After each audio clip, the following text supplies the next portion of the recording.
출애굽기 34장 27절로 28절 말씀을 통해서 열말, 곧 십계명이라는 제목을 통해서 하나님께서 우리들에게 주시고자 하시는 무엇이었는가를 이 말씀을 통해서 확인할 수 있는 우리 자신들 되었으면 합니다. 말과 계명은 엄연히 틀린 그 모습입니다.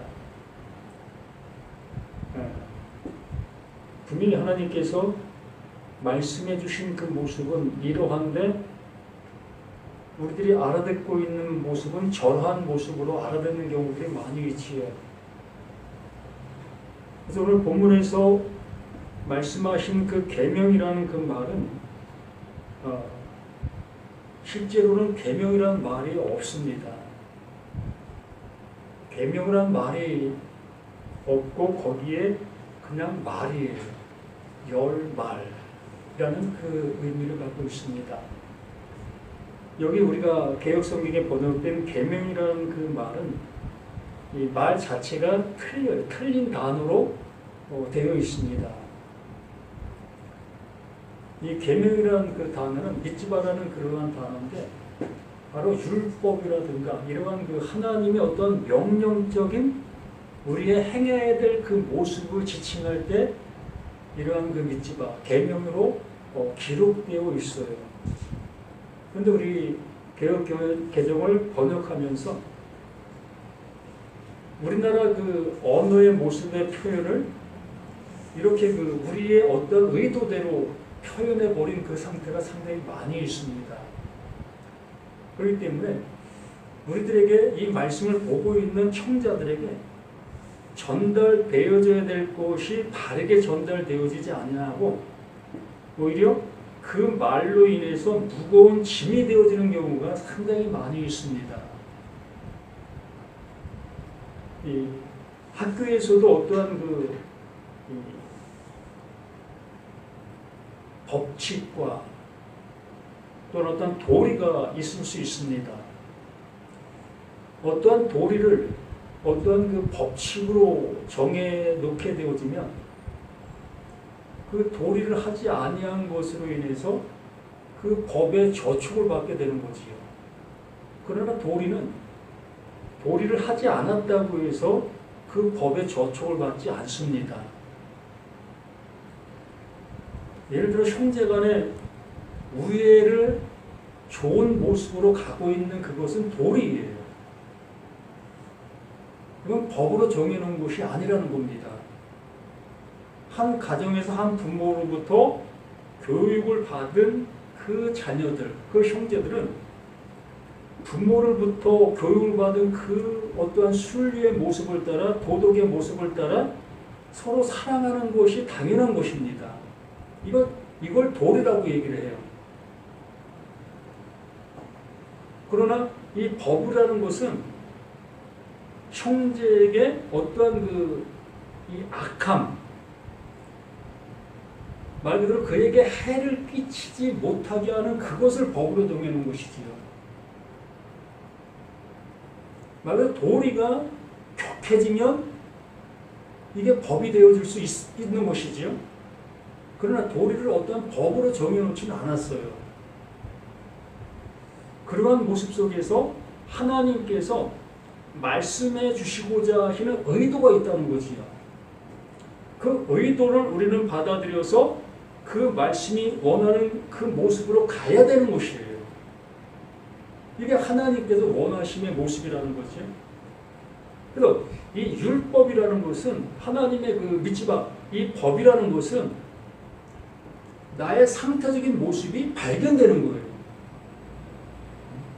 거기에 부딪히게 되어지니까 이게 여기 있었네? 이것 때문에 내가 부딪혔네? 이게 모습이 되는 겁니다.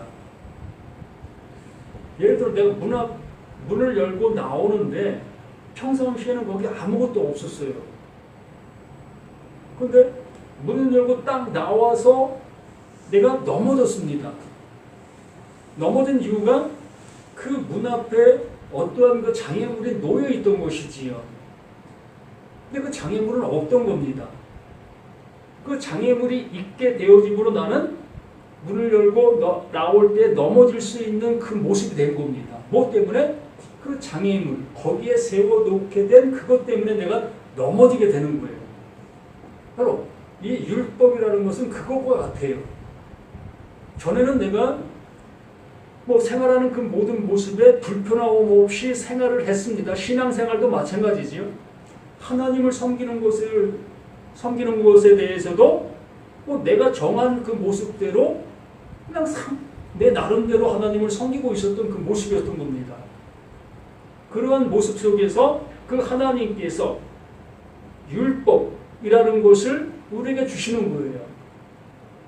그 율법을 주시게 되어지니까 내 어떠한 나름대로 섬기던 그 모습들이 이것이 아니었네의 모습이 되어지게 되는 겁니다.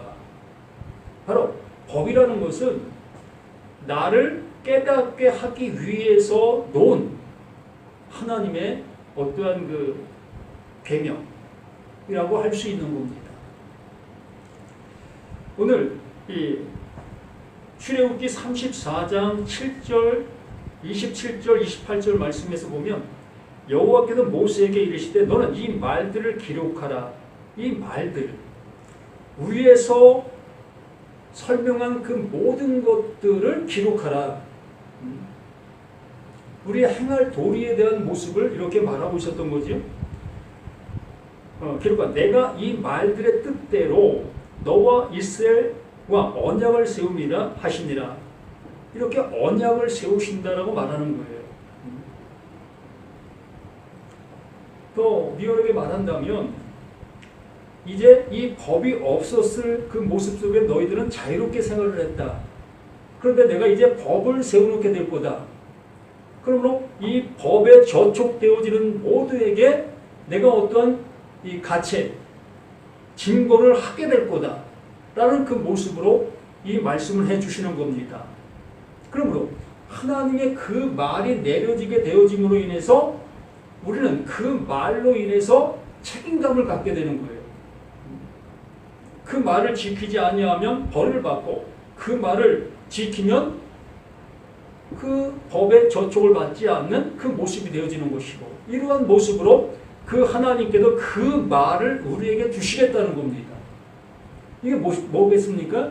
이게 하나님의 언약, 하나님의 약속이라는 거예요. 무엇 하시기 위해서? 하나님이 하나님 되심을 알아볼 수 있게 하시기 위해서. 하나님이 말씀하신 것을 그 말씀이 뭘 말하는지를 알아듣게 하시기 위하여 이 말을 우리에게 언약으로 주는 거예요.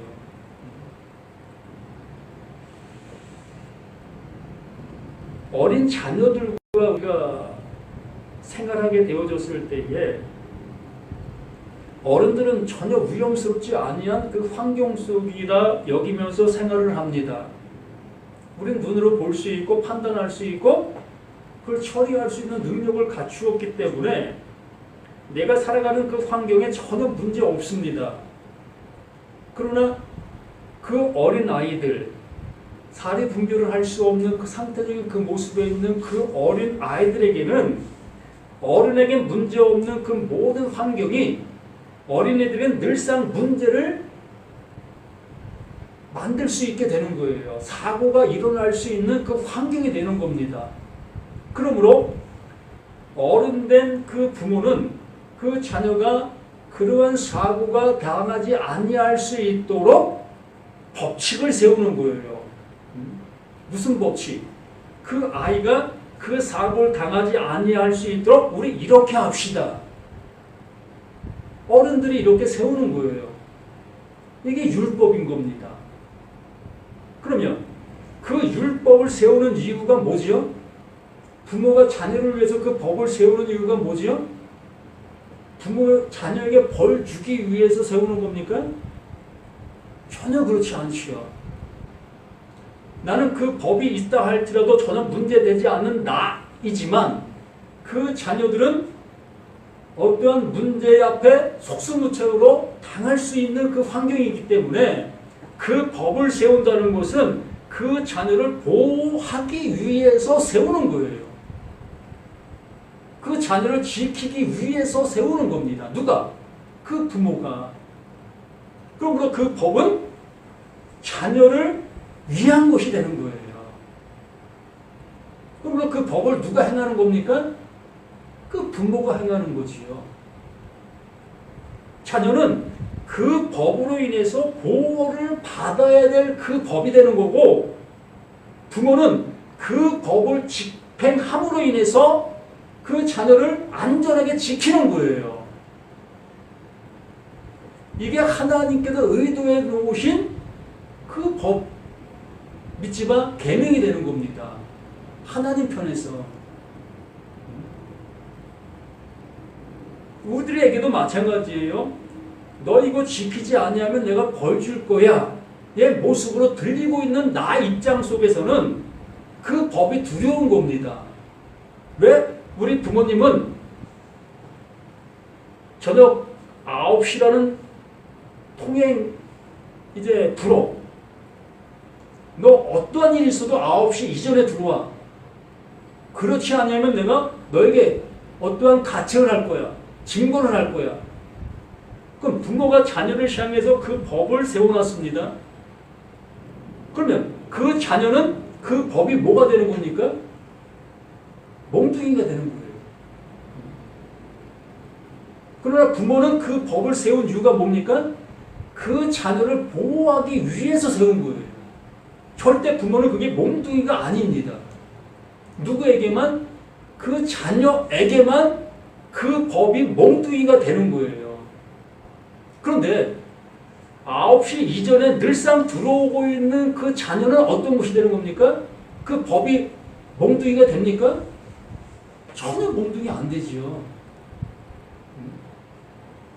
전혀 그 법은 나와 상관이 없는 몽둥이로 있는 그 존재가 되는 거예요. 그 법을 어기려고 하는 자들에게는 그것이 몽둥이로 다가와 나를 괴롭게 하는 그것이 되겠지만, 늘상 그 안에서 생활하는 그에게는 전혀 그것이 몽둥이가 되지 않는 겁니다.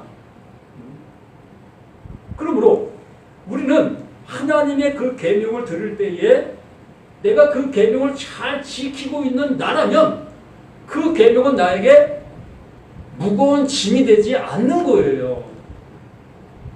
그런데 한번 생각해 보세요. 무거운 짐이 아닌 사람이 있습니까? 또 자녀들에게도 묻습니다.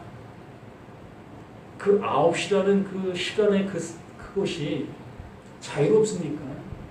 전혀 그렇지 않아요. 무거운 짐이 되는 겁니다. 몽둥이가 되는 거예요. 그럴 수밖에 없어요. 나의 환경과 나의 모든 모습은 그러한 몽둥이가 될 수밖에 없는 환경으로 내 모든 모습이 존재하고 있기 때문에 그것이 나와 상관없는 그런 것이 되기는 쉽지 않다는 겁니다. 또 자녀들에게도 어떠한 그 법령을 세워놓은 그 모습 속에서 그 자녀는 이 낭떠러지를 늘상 떨어질 수밖에 없는 환경인 거예요. 그래서 그 부모는 늘상 그 자녀를 쫓아다니면서 이 떨어지지 아니할 수 있도록 보호하려고 발버둥 치는 겁니다. 이게 하나님의 열심이에요. 칸나의 하나님, 내가 너희를 이렇게 보호할 거야, 이렇게 지켜줄 거야 라고 하시면서 이 말씀을 우리에게 해주시고 있는 겁니다. 이게 열 말이에요. 우리가 계명으로 번역된 이 모습, 십계명이라고 번역된 이 십계명이 하나님께서 나를 이렇게 보호해 주시기 위해서 열심을 내고 있는 열 말이라고 말하는 거예요. 이 열이라는 것을 히브리어의 그 10번째에 나오는 단어 요드라는 것이 있습니다.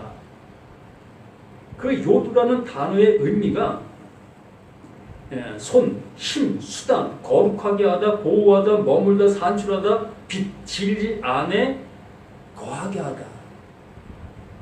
이 요드라고 써놓고 이스라엘 백성들은 뭐라고 알아듣냐면 진리 안에 거하게 한다라고 이렇게 알아들어요.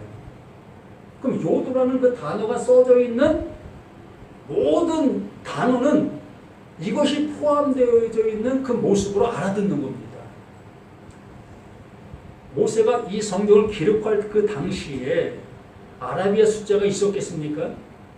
아니면 로마 숫자가 있었겠습니까? 없었어요.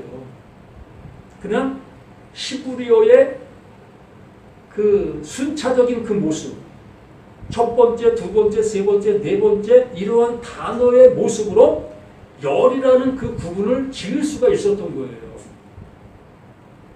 그러니까 열이라는 그 말, 열말이라고 말씀하신 그 모습이 바로 그러한 이유인 겁니다.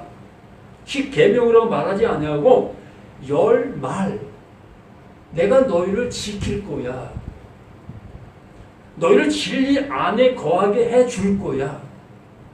이러한 의도와 이러한 의미로 열말이라는 것을 우리에게 그 모세에게 준 거예요. 근데 우리는 그 열말을 듣는 순간 뭘로 알아듣는다? 계명으로 알아들을 수밖에 없는 거예요. 믿지 마.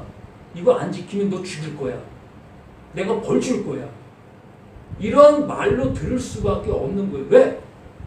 지금 중고등학교 다니는 그 아이에게 통금 시간 6시야. 6시 이후에는 절대로 집 밖에 나가면 안 돼. 이렇게 정해놓은 것이 계명인 거예요.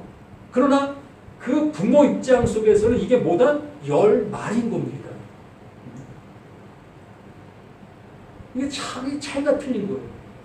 받아들이는 입장 속에서는 계명으로 그걸 받아들이게 되는 거고, 그걸 하고 있는 입장 속에서는 이게 말로 열말, 내가 너를 지킬 거야의 모습으로 말하는 거예요. 이만큼 차이의 모습으로 우리는 이 말씀을 보고 있게 되는 겁니다. 어떠십니까? 우리는?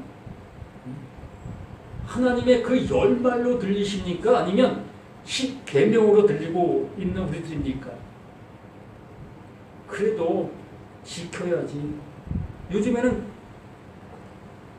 그래도 많은 그 생각들이 변화되어서 십계명은 뭐 지킬 수 없으니까 지키는 것이 아니고 십계명의 정신은 우리가 가져야지 되지 않겠습니까? 그래서 십계명의 정신만큼 우리 가지십시다 라고 얘기를 합니다.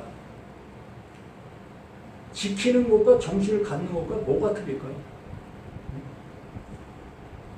정신을 갖는다? 그럼 십계명이 원하는 그 모습의 정신을 또 하사불성이라는 말도 있지 않습니까? 정신과 행동은 같다는 얘기예요.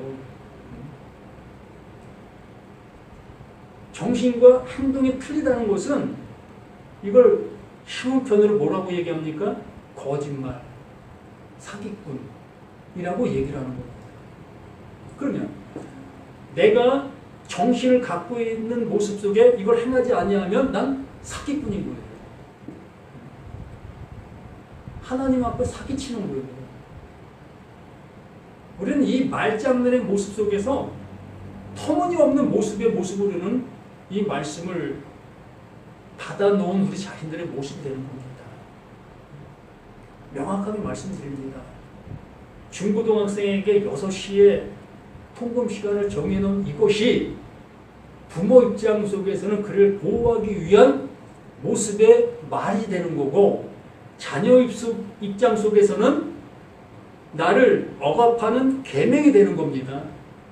그러면 나는 지금 자녀 입장 속에 있는가 아니면 부모 입장 속에 있는 나인가의 모습을 한번 보시라는 거예요.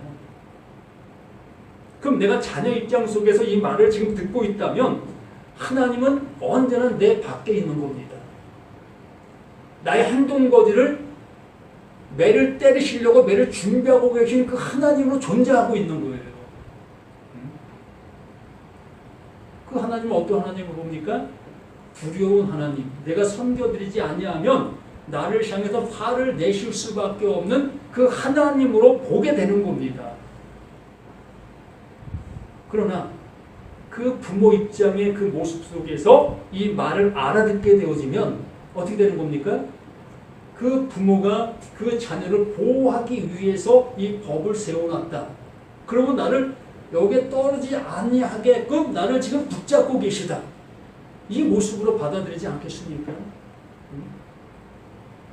그러면 하나님께서 나를 향해서 열심을 내고 계시는 그 은혜로 받아들이는 이 말이 되게 되는 거예요.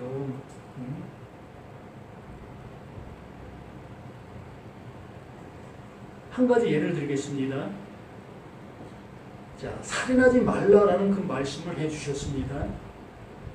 그럼 이스라엘 백성들에게 이제 살인하지 아니할 수 있도록 해주시는 것이 하나님의 뜻인 겁니다. 더 이상 살인하지 않아도 되게 해주시는 것이 하나님의 목표예요. 그런데 이스라엘 백성들은 1년에 1차씩 뭘 잡습니까? 짐승을 잡고 있었던 겁니다. 왜? 내 죄가 존재하는 이 사실을 알고 있기 때문에 내 죄 대신 죽어야 될 짐승이 늘 필요하고 있었는 거예요. 오늘도 내가 죄를 지면 또다시 짐승을 잡아야 되는구나. 짐승을 잡지 아니하면 내가 그 하나님의 그 매에 내가 죽게 되는 것이구나. 이렇게 되어지니 짐승을 잡을 수밖에 없는 내 입장의 모습으로 이 말씀을 듣고 있었던 겁니다. 그러므로 그 하나님은 내가 그렇게 생각하는 것을 바꿔주셔야 되지 않겠습니까? 더 이상 내가 살인하지 않게 해줄 거야. 그러면 살인하지 않게 해줄 수 있는 방법이 뭡니까? 이제 머리에 생각 안 드십니까? 그 예수를, 자기 아들을 죽이는 거예요. 더 이상 살인하지 않게 할 수 있는 방법? 내 아들을 보내서 내 아들을 대신 죽게 해줄게. 이곳이 내가 떠지는 나를 향해서 늘상 붙잡아 주시려고 하시는 그 하나님의 그 열심이 이렇게 나타나고 있는 거예요. 그러므로 이 말씀이 나를 향해서 언약의 말씀, 열말, 나에게 온전한 그 은혜를 주시기 위해서 말씀해 주시는 말씀의 모습으로 이렇게 명확하게 우리에게 말씀해 주시고 있는 겁니다.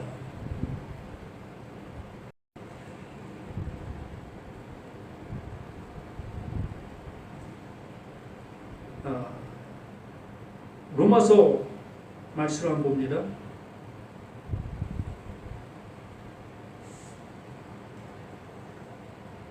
로마서 8장 2절 말씀을 잠시 보면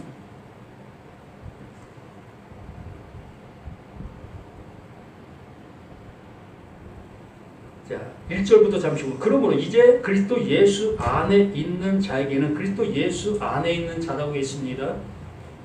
늘상 짐승을 잡아야 될 나였는데도 불구하고 그 하나님께서 이제 더 이상 짐승을 잡지 않아도 될 그 모습을 해주시기 위해서 그 예수를 그 짐승으로 보내어 나의 모든 죄를 대신 짊어지게 해주시고 그 예수를 그 죽음을 당하게 하신 그 하나님, 그 그리스도, 그 은혜 안에 있는 자를 얘기하는 겁니다. 그리스도 예수 안에 있는 자에게 그 은혜가 깨닫게 되어지고 알게 되어지고 사실로 받아들인 그를 얘기하는 겁니다. 예수 안에 있는 자에게는 결코 정죄함이 없다. 살인하지 말라. 살인하지 않게 해줄게가 이루어진 존재가 된 겁니다. 더 이상 살인하지 않아도 될 그 모습으로 이끌어 주신 바 된 그 존재. 정죄함이 없나니 이는 그리스도 예수 안에 있는 그리스도 예수 안에 이 법이 존재하고 있는 거예요. 이 계명 믿지 마. 하나님께서 하면 죽일 거야 라는 그 계명이 존재하는 그 모습 속에 내가 자녀인 모습 속에서 부모의 그 법을 무서워하고 있었던 그 모습이었던 그 법. 그 법이 그리스도 예수 안에 있는 생명의 성령의 법이었다는 거예요. 그 법이.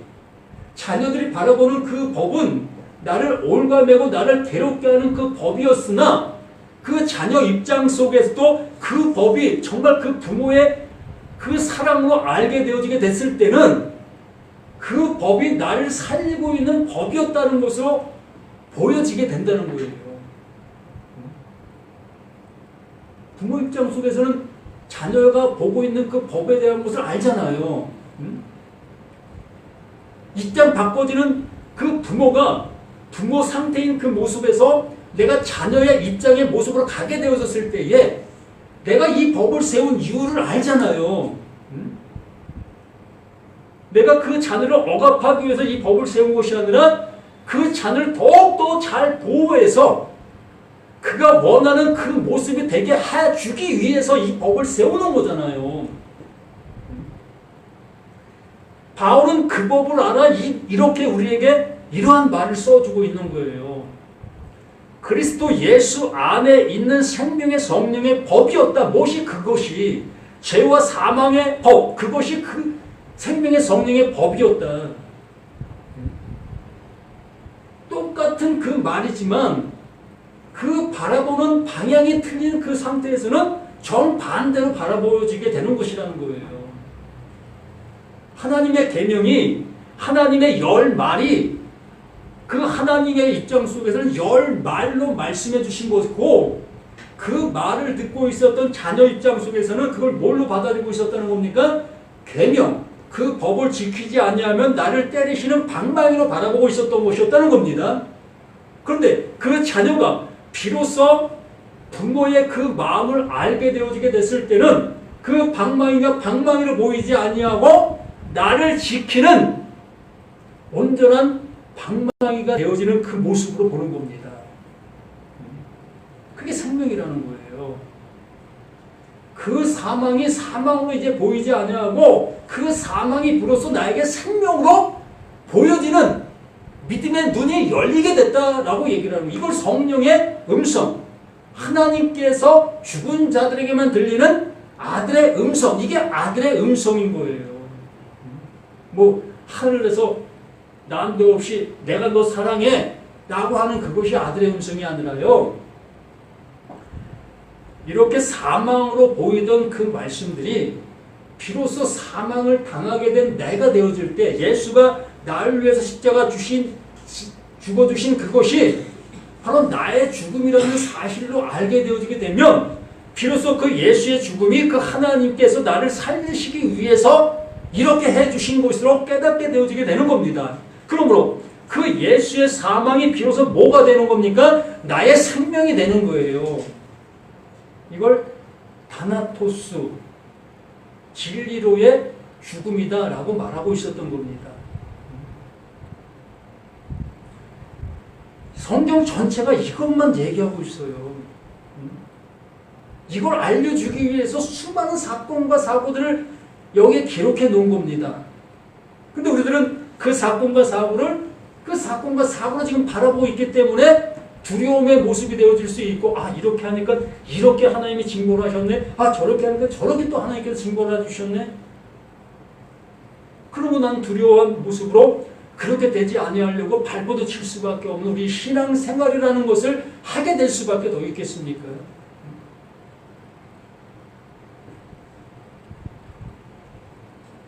그래서 그리스도 예수 안에 있는 생명의 성령의 법이 바로 예수의 그 죽음이 뭐다? 그게 다나토스, 그게 생명의 성령의 법이었다는 거예요. 이걸 알게 해주시기 위해서 그 예수가 그 죽음을 당하신 거예요. 이게 우리를 향해서 섬기고 있었던 섬김이었다라고 말하는 겁니다.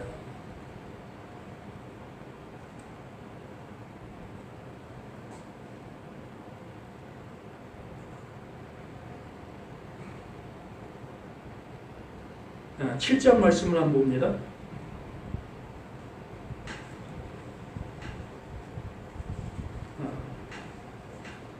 십자 6절 말씀 보면 이제는 우리가 얽매였던 것에 대하여 죽었음을 우리가 자, 이 말씀을 좀 전에 말씀을 드린 것을 한번 생각하면서 같이 보시기 바랍니다. 이제는 우리가 얽매였던 것에 대하여 얽매였던 것이 뭐였습니까?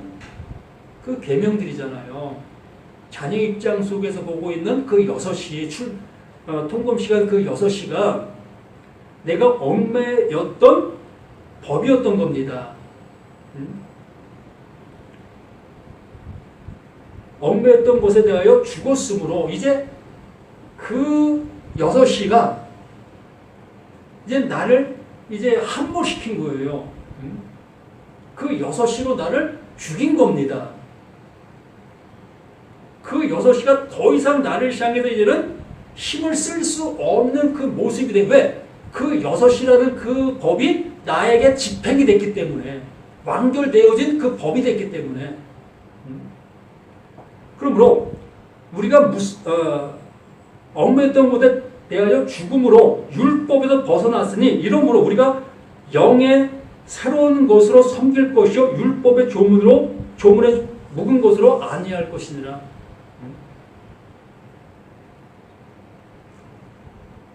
부모가 자녀를 위해서 어떤 법을 세우신다 했습니다. 그러므로 자녀를 보호하기 위해서 그 법을 세운 그 모습이라고 했습니다. 그 얘기를 하는 거예요. 그 목적이 이제 알아지게 되었다. 어린 자녀 속에서는 이것이 그것인지 모르는 모습 속에서 우리는 거기에 어떤 그 매질에 당해야 될 수밖에 없었던 그 모습이었는데, 내가 이제 성장하여 이러한 모든 모습을 알게 되어지게 되니 그 법이 나를 때리는 법이 아니라 나를 보호하기 위한 법이었다는 거지요. 그런즉 우리가 무슨 말 하리요? 율법이 죄냐? 그럴 수 없다. 그 6시가 죄냐? 그 율법이 그 6시가 무슨 죄입니까? 그냥 말이잖아, 말. 그 말이라는 그 말이 어느 때는 나를 때리는 방망이가 되셨었고, 또 부모 입장에서는 그 말이 방망이가 아니라 사랑이었었고, 분명히 말하잖아요. 율법이 죄냐? 그럴 수 없느니라. 율법으로 말미암지 않고는 죄가 죄를 알지 못하였으니 곧 율법이 탐내지 말라 아니하였다면 내가 탐심을 알지 못하였으리라. 그 6시가 우리 통금 시간이라는 것을 얘기하지 않았다면 우리는 몰랐던 그 모습이 아니었습니까? 야, 이거 6시야. 6시 안 들어오면 내가 너에게 어떤 징벌을 할 거야? 용돈을 삭감한다든가? 이런 거. 이런 것들이 그 6시라는 그 법을 세워놓게 되어짐으로 이러한 형성되어지는 모습들이 될 것이에요. 하나님께서 그 계명을 우리에게 주심으로 인해서 우리가 이것도 행하면 이게 또 죄네, 저것도 행하면 이것도 죄가 되는 그 죄를 알게 되는 그 사실이 되어진 그 모습이라는 겁니다. 그러나 죄가 기회를 타서 계명으로 말미암아 내 속에 온갖 탐심을 이루었나니 그것이 세워짐으로 인해서 우리에게 나타난 증상이 뭐다? 죄가 드러나는 거지. 6시에 들어오려고 했는데, 엄마, 내가 6시에 들어오려고 했는데 친구가 너무나 피치 못할 사정이 있어서 내가 거기 갈 수밖에 없었어. 그래서 6시를 못 지켰어. 이렇게 이유들이 자꾸 생기는 거예요. 이게 우리들의 신앙의 모습이라고 하는 겁니다.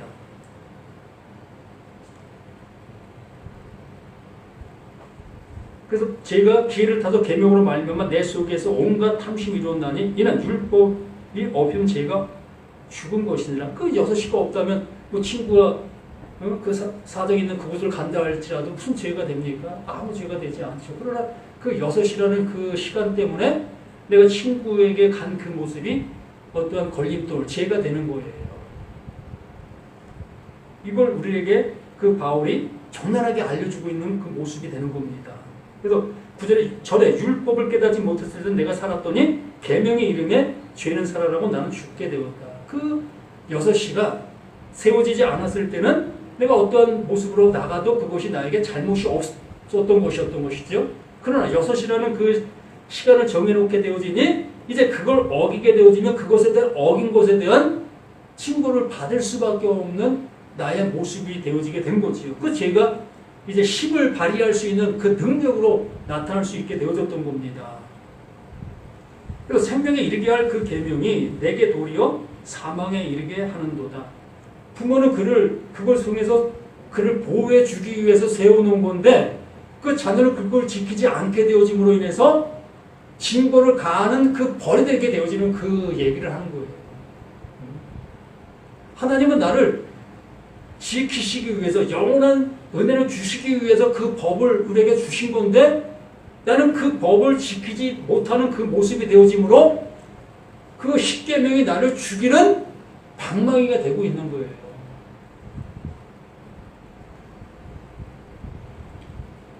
죄가 기회를 따도 계명으로 말미암아 나를 속여 그것으로 나를 죽였는지라. 이렇게 쭉 나오는 그 모습 속에서 로마서 8장 2절 말씀을 우리에게 1절 2절 말씀을 해주어서 이것에 대한 속 시원한 해석을 주는 거예요. 봐라, 그 하나님께서 그 모든 것에 대한 징벌을 이렇게 그 하나님이 책임지시고 스스로 이것을 감당하시고 있지 않았느냐. 그러므로 너희는 거기에서 해방받은 자가 되는 거야. 우리 이 은혜 받자고 이 말씀을 듣는 것이고, 오늘 출애굽기 34장 27절 28절 말씀 속에서 그 열 말, 이 열 말이 나를 지키시기 위해서 하나님께서 해주시고 계시는 말. 그러므로 우리는 이 말을 그 하나님의 사랑, 그 열심으로 받아들일 수 있는 우리가 되어진다면 정말로 이 모든 말씀이 나에게 복음으로 다가오게 될 것이고, 그렇지 아니하면 아직도 나를 향해서 휘둘리는 그 방망이가 되어 나를 늘 괴롭게 하는 그 말씀들이 될 수밖에 없다는 사실을 잊지 아니하실 수 있는 저와 우리 모두가 되기를 예수님 이름으로 간절히 부탁을 드립니다. 아버지 하나님, 이렇게 말씀을 통해서 우리에게 온전히 알 수 있는 그 은혜를 주시고 있는 그 모습을 우리 모두가 그것을 알아 영원한 기쁨 속에 살아갈 수 있는 우리 모두가 될 수 있도록 도와주시옵소서. 진리를 알지 진리가 너희를 자유케 한다 했사오니 이 자유를 받아 자유함 속에 살아가는 우리 모두가 되기를 우리 주 예수 그리스도로 간절히 기도드립니다. 아멘.